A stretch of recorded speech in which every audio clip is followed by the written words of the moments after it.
En ce 20 mars 2016, journée internationale de la francophonie, l'Assemblée parlementaire de la francophonie, son président, M. Aubin Minakou, ses 83 sections, ses 4 commissions et ses 2 réseaux se joignent par ma voix à l'Organisation internationale de la francophonie et à ses opérateurs pour célébrer la force de notre espace francophone.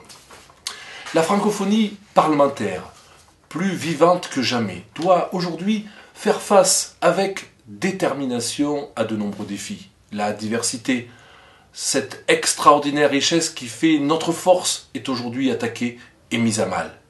D'abord au Mali, au Burkina Faso, en France, au Cameroun, en Tunisie. La liste est longue des pays francophones qui ont été touchés au cœur par des attentats meurtriers au cours de ces derniers mois. Si notre espace francophone est ainsi visé, c'est bien sûr parce que nous œuvrons constamment en faveur de la démocratie, mais aussi en faveur des droits de l'homme.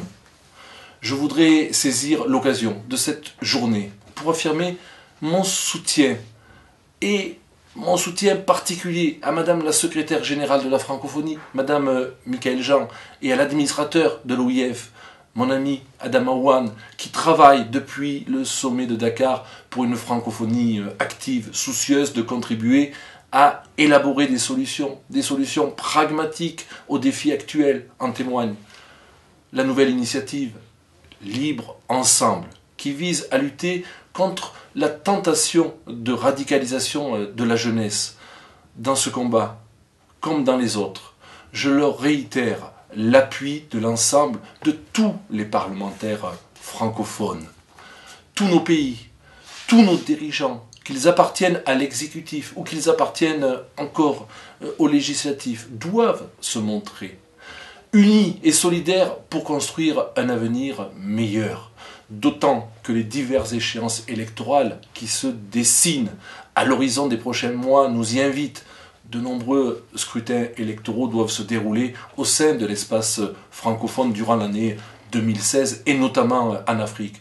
Une dizaine d'élections doit s'y tenir avant la fin d'année. L'Assemblée parlementaire de la francophonie, bien évidemment, accompagnera ces processus électoraux afin que ceux-ci se déroulent dans les meilleures conditions possibles. C'est notre obligation.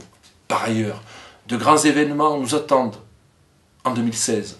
Je pense en particulier à Madagascar.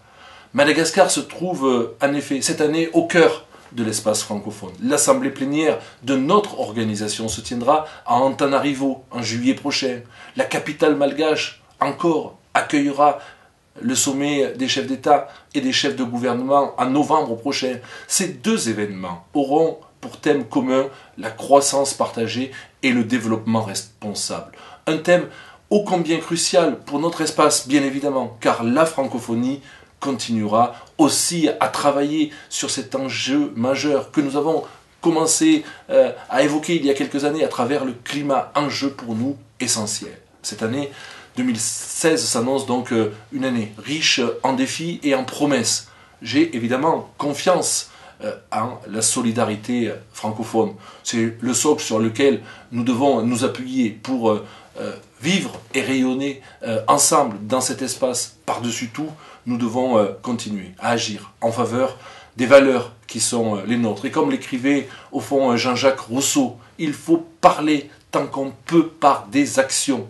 J'en termine là pour vous souhaiter à toutes et à tous vraiment une très belle journée internationale de la francophonie.